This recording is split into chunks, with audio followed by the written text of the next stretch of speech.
Good morning and welcome to the show. John Henry Soto here with you as always. It is March 6th, 2026 at 7 a.m. here in Nashville, Tennessee, Central Time.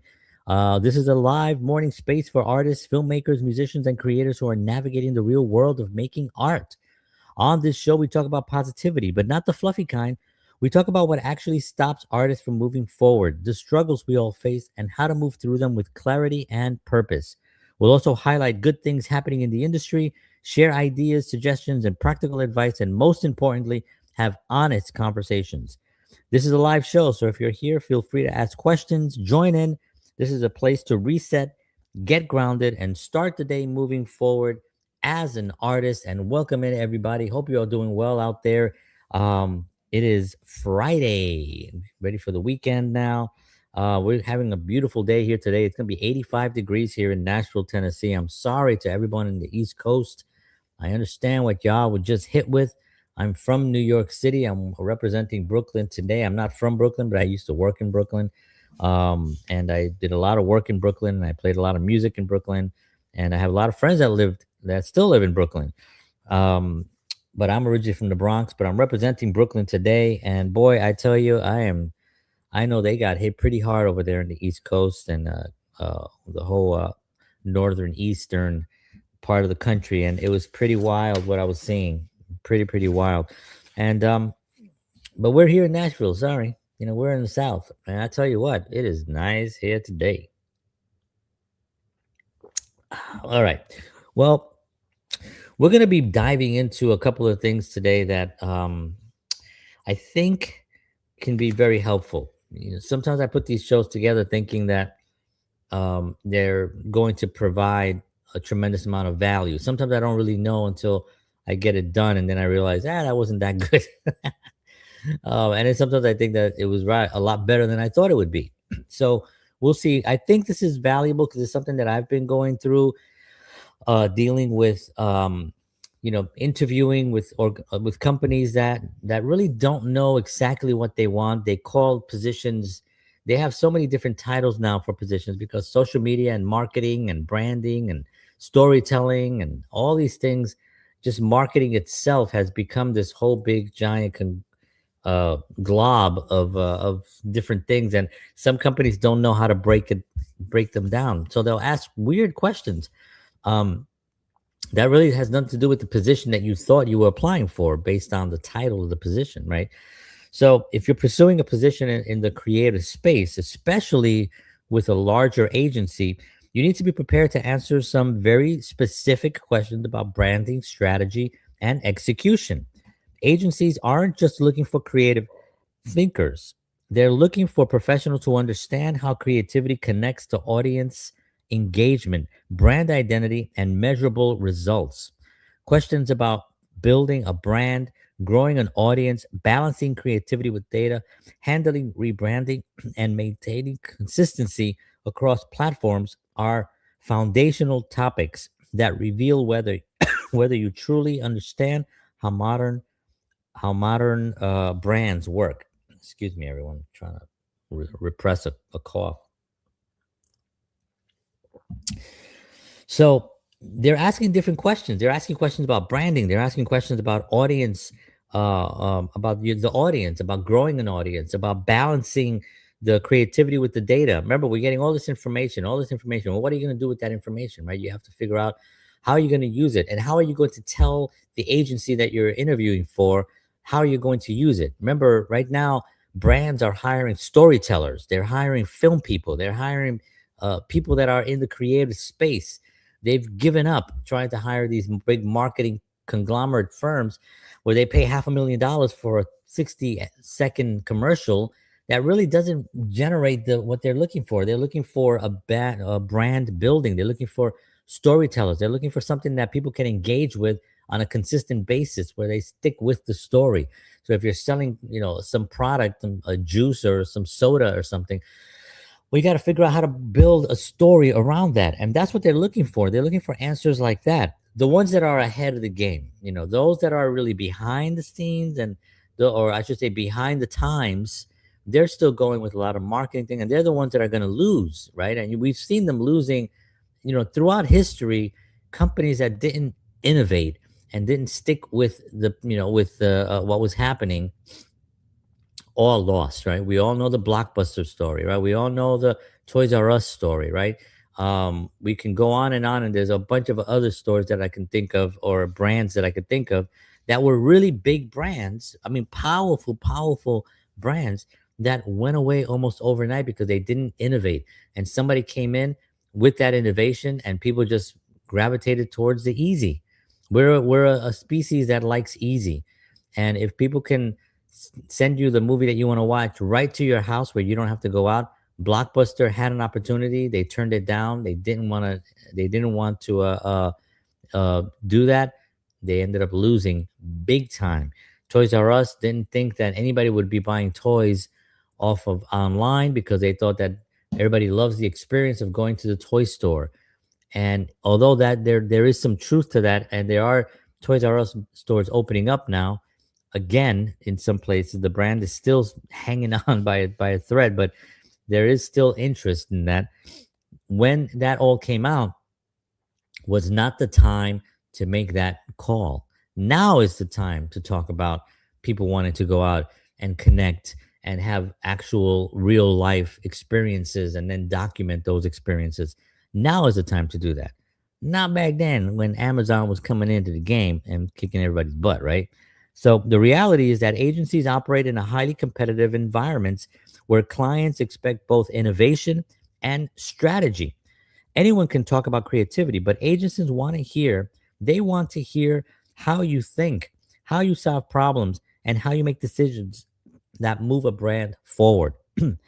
When you can confidently answer these types of questions, you demonstrated that you understand the bigger picture, how storytelling, messaging, analytics, and audience behavior all work together to build a successful brand. So you have to understand where the current scene is. It doesn't matter where it was, it doesn't matter what you know, it doesn't matter what you learned in college. Trust me, it doesn't matter. I mean, a, a, a marketing book from 20 years ago is pointless, right? I mean, 10 years ago is pointless. They're writers that write about social media, and their book, other than it being a nice historical documentation of what was, is pointless to read it today to try to elevate your brand, right? You have to stay with what's currently happening. You got to apply to newsletters and read daily things on LinkedIn. You can actually read a lot of newsletters on LinkedIn that they put out, and I see them all on the side, and I'll read as many as I can per day just to try to get some more knowledge on something. And a lot of them have information that I was like, oh, wow, I didn't know that that's happening. This is really happening right now. Here are the numbers. And it's really fascinating to be able to see that. So at the end of, I'm going to give you 5 questions that you need to have, questions that you need to have some answer to, that you're going to be asked if you're going for a position anywhere in any kind of creative space with a brand. So if you're being hired for something like this, you need to have at least an understanding. Being prepared for these questions also show professionalism and leadership. Agencies often work with major clients and large campaigns, so they need people who can think strategically under pressure and communicate their ideas clearly. Knowing how to answer these 5 core questions. I'm sorry, everyone. I got a frog in my throat. Like I said, this is a live show, guys. This is happening right now. Um, so agencies often work with major clients and large campaigns. So they need people who can think strategically under pressure and communicate their ideas clearly.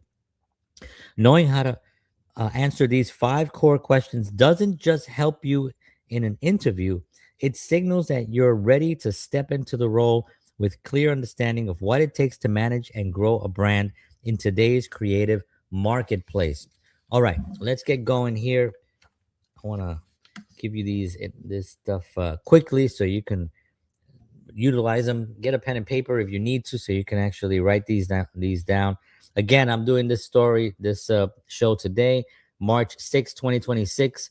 In 1 year, this will be a completely different thing, right? We're talking now AI, and that's going to be probably more in the future. I don't know. I know you have to understand it, but I don't know where that's going to go into, right? So there's a lot of different things that you have to really understand that get down what I'm today. You're gonna use it for about 6 months, and then it's gonna probably be different. It might be different like next week. Who the hell knows? All right, number one, questions that they will ask you: how do you define and build a strong brand?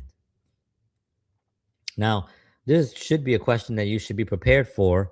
You know, I'm going to give you a, I guess, a formula answer, right? Something that's not, you know, that's kind of broad that you can utilize for yourself, right? But you can take a lot of these keywords and implement them into your own experiences as well. So, what you could say: a strong brand is built on clarity, consistency, and connection. Three important words. I think those three words are always going to be relevant. It starts with understanding the audience. Is imperative. You have to understand what the audience is and what problem you're solving for them and what makes the brand different. Remember, we talk a lot about being different, right? And what makes the brand different? You have to look at the brand that way. So when you're answering questions, think about the company you're applying for and already start thinking about their brand and start thinking about what makes their brand different. So you can actually give them maybe some a little tidbit of what you can bring to the table. Don't give them, don't give them the whole cow. Just give them a little bit of taste of the milk. All right. So from there, it's about creating a clear voice, strong visuals, consistent messaging across all platforms. I believe brands grow when people align with their values and trust their identity. So these are all true.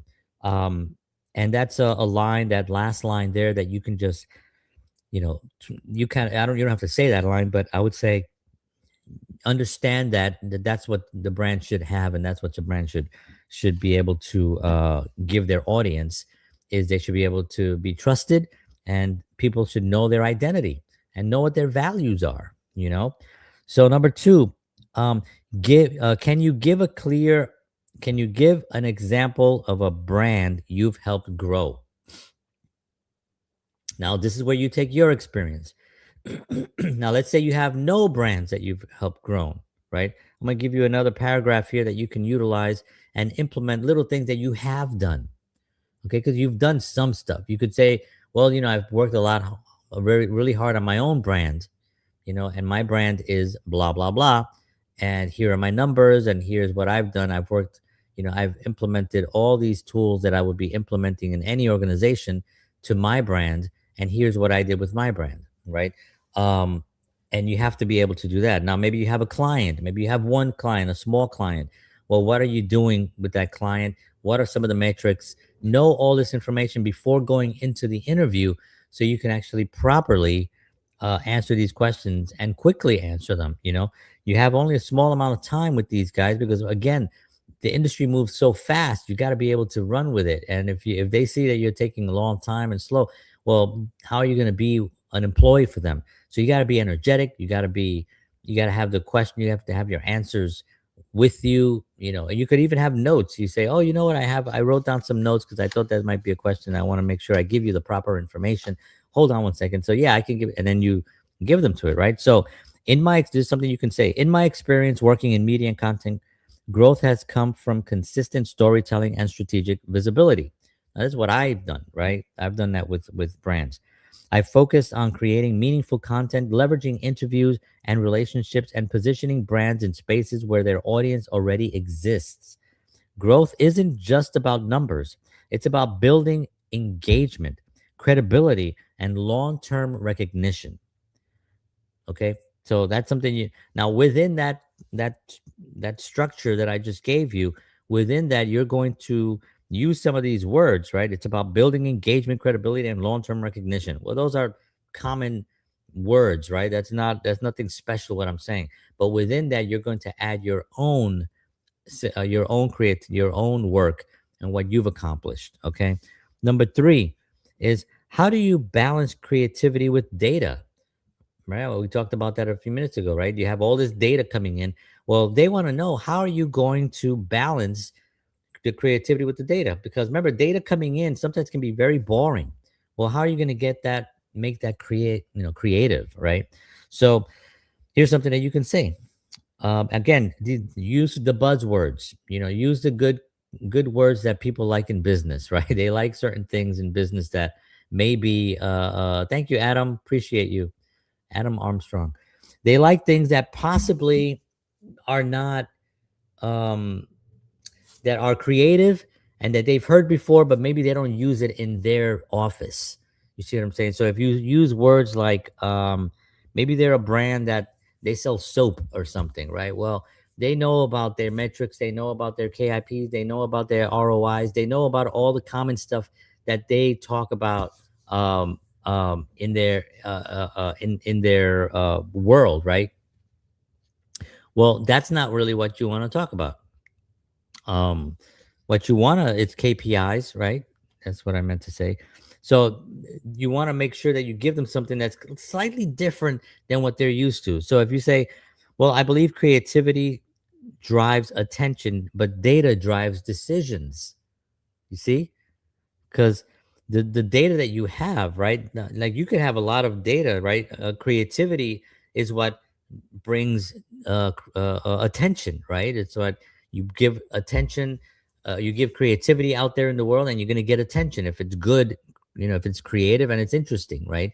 But once that data comes in, what are you going to do with it? Well, you have to make a decision, and that's what it drives. So if you give them a line like that, I think that will be like, oh, that's interesting. I believe creativity drives attention, but data drives decisions. Okay.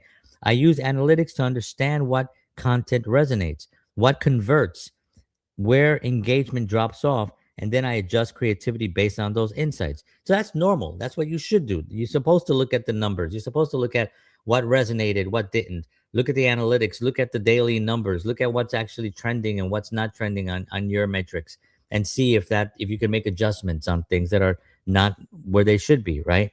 The best brand strategies are informed by data, but executed with strong creative vision.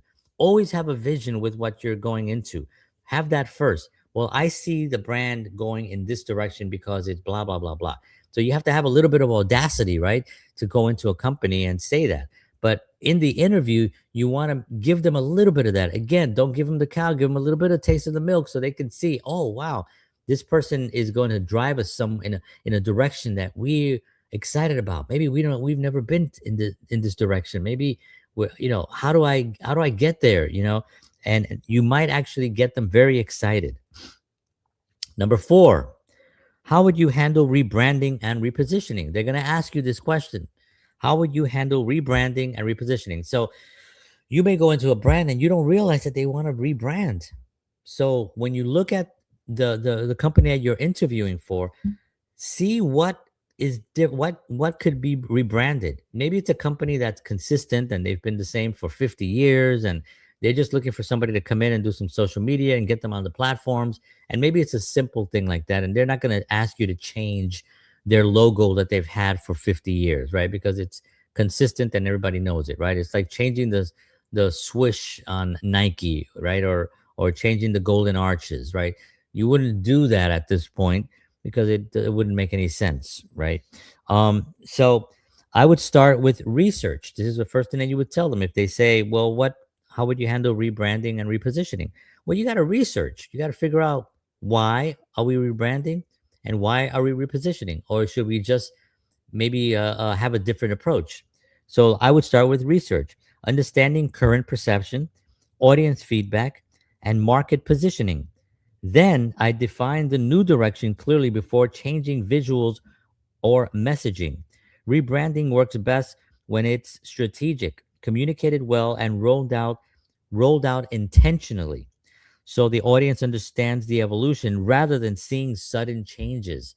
These are very important. If you go into a company and they say, we're looking at rebranding everything right now, well, you don't want to just go in on day one and say, here's the new logo, here's the new colors, here's the new color scheme, here's our new slogans, or whatever. You don't want to go that route. You want to be able to do the research and see where that audience is and why would this even make sense to do it. And so that's the answer that you can give them. You say, well, the first thing I'll do is our research, because we want to find out if is this a good idea. Maybe maybe the brand, maybe the rebranding isn't the answer. Maybe it's something else, and research will give us that answer. I think they would like to hear that. They'll be like, you know what? It would almost feel relief for them that maybe we've been looking in the wrong place. Maybe we haven't had to, maybe we don't have to rebrand. Maybe what we currently have is enough and it just has to be communicated in a different way, or there has to be some creative output that we haven't thought of yet. That excites companies. Trust me on that. Number five, and the last one is a question that they will ask you, or they might ask you: how do you maintain brand consistency across the platforms? So if you're in social media, if you work with the platforms, you understand that all the platforms have different vibes, right? They have different ways of communicating. They have different ways of approaching the content. It could be the same piece of content, but it could be approached a lot of different ways, right? So consistency starts with clear brand guidelines, tone, visuals, messaging pillars, and content strategy. I assure every platform serves the same core identity, but adapts to to its format. Regular audits and communication with the team help make sure everything aligns and reinforces the brand rather than diluting it. So every single platform with the same piece of content has to be approached differently. You want to let them know that you understand that right off the bat, that you know that if you're posting on five different platforms the same piece of content, you have five different strategies that are going to go into each different platform. And each strategy is going to have its own matrix that you're going to measure. It's going to have its own analytics. It's going to have its own uh, ROI that you're going to measure based on what you put out. So they understand that if you have five platforms that you're posting on, that you have five strategies and they're all different. And you're going to look at all five of them and you're going to say, this one right here is not working. These two are working fine. I like what I'm seeing here. This one, it needs a little work. This one is non existent. I need to figure out why that is. So they know that that is the work they hired you for. They hired you in order to make sure that you actually have the right positioning for each platform of their brand, that you have the right strategies in place, and that you're creative enough to bring new ideas and new creativity to their brand in order to put them out onto these platforms. So that's number five, question number five. So there you have the five questions you need to know when you're interviewing with an agency for anything creative, and the positions. Just know you may be interviewing for a brand manager, social media manager, strategic brand manager. What I've heard, I've heard so many of them. Social media branding, marketing. I've heard like social media marketing or marketing manager, and you look at the marketing manager and you look at the description of the position, and you're like, this is a social media person. You just, they're still the industry has gone through so many different shifts that a lot of companies have lost what it actually does, and they've kept whatever they had. So they have somebody in marketing, so the marketing person suddenly goes into social media, and that kind of mixes the position. So that person leaves, the next person coming in, that has to be added into their description, and that kind of confuses the whole thing for them, right? So but it's because it's evolving, right? It's evolving, but it's evolving into something that I could see it streamlining into one thing, and eventually it will be a branding specialist dealing with storytelling. That's basically going to be the positioning that's it's going to take. So one, how do you define and build a strong brand? Number two, can you give an example of a brand you've helped grow? Number three, how do you balance creativity with data? Number four, how would you handle rebranding or repositioning? Number five, how do you maintain brand consistency across platforms? This is very, very key, very, very important to understand those five questions. They're going to be phrased a little bit differently, obviously, but you'll know when you get them where to go if you understand these five questions and the material that I just gave you here on the show.